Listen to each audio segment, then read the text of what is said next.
Welcome back to Travel Show Live, and this is very exciting because now we get to do our 3-hour retrospective on Wayne Newton. No, I'm just kidding. 3 hours, Can you huh? imagine? Jeez, you can fill 3 hours. Maybe we should sit down. Anyway, thank you very much for being here. Great pleasure. I appreciate this, sir. And I think we should talk about, first, the past.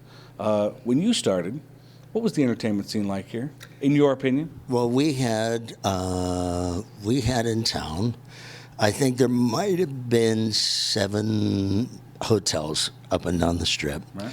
And each one had star policy. Mm-hmm. And when you signed with that particular hotel, that meant you couldn't go anywhere else and do anything else. You belonged to the hotel. You became part of their advertising. You became part of their, room service. You name it. That was it. Yeah, that was it. Go bring coffee up to 10. Yeah.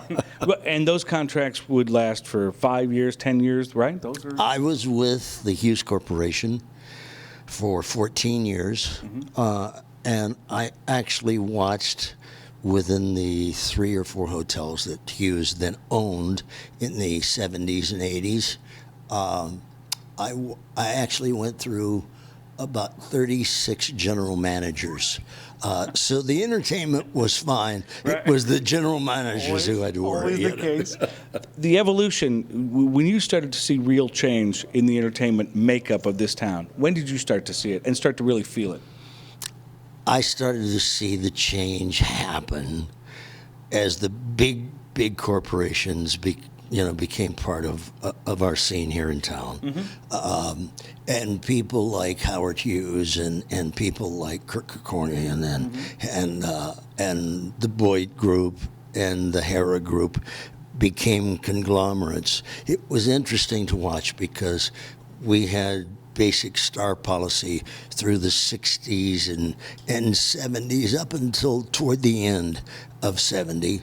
And then when Siegfried and Roy broke out of the Stardust show and they built the show around them beyond belief, then the town kind of became inundated with white tigers and magicians. And that lasted about probably 7 or 8 years. Let the magicians in. What happened? And then Danny Gantz started to get noticed over at the other hotel, which I can't remember the name of now. But then he went to the Rio and became a fixture there for a while. Then the town became inundated with impressionists. And everywhere you look, there was an impressionist. Now, it didn't matter whether or not you had ever heard of them even. Sure. All right? But impressionists. Right. Then along comes the first Cirque show. Okay. And now we're sitting here with 12, I think. Yeah, Cirque shows. Yeah. And now, in this generation, we are again moving back to star policy. So it's interesting. It has come full circle. I'm glad you said that because that's what I was going to ask you about today. I think a lot of people visiting, even for the first time or the second time in 5 years or so, are they surprised by the entertainment options that there are today?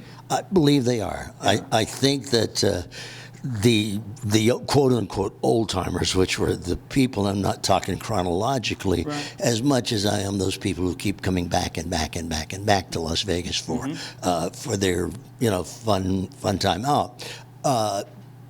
They have gotten kind of inundated with so many production shows now that seeing Elton John and seeing Cher and seeing Celine Dion and other performers, Lionel Richie, start to come back to town, start to have a place that is carrying that banner for headliners, I think has really been important for us. How about for you, though? Could you ever stop? Could you stop entertaining someday? Say, you know what, I don't want to do it anymore. Is that even possible? I don't think so. That's an honest question. Yes. Because someone like you can tell you genuinely love it, or you wouldn't do it every night of the week. I think for me, and I realized it through some of the ups and downs that life brings us all. Sure. I found out that the one place that I am continually the most happy is when I'm on stage. Now, it isn't because of the applause. It isn't because of anything other than being able to look in those people's faces and realize that they have their problems that they're here to get rid of. And so if you can bring that moment of happiness to them, that's a joy unlike any I have ever known. And so it would be tough for me to hang it up. I would leave it before it left me. But so far, in all these cycles that have gone on since 1959, that has not happened. So I'm still holding on. Yeah, still holding on. All right, for the first-time visitor, they're watching this right now. Help us out with a little piece of advice on what they should see while they're here, in your opinion. Well, I Besides think your program, of course. Yeah, well, just that's a given. That's you a know, given. that's a first. And once you have done that, then yes. you might want to come back a second night. But we'll take that. Yeah. I think that Las Vegas today is the most diverse that it's ever been in terms of entertainment possibilities. I think if people want cuisine, if they want to eat at fine restaurants, we have them. If they want to go hear a saloon singer, we have them. If they want the big, cert kind of shows with tumblers and dancers and all of that, we have them.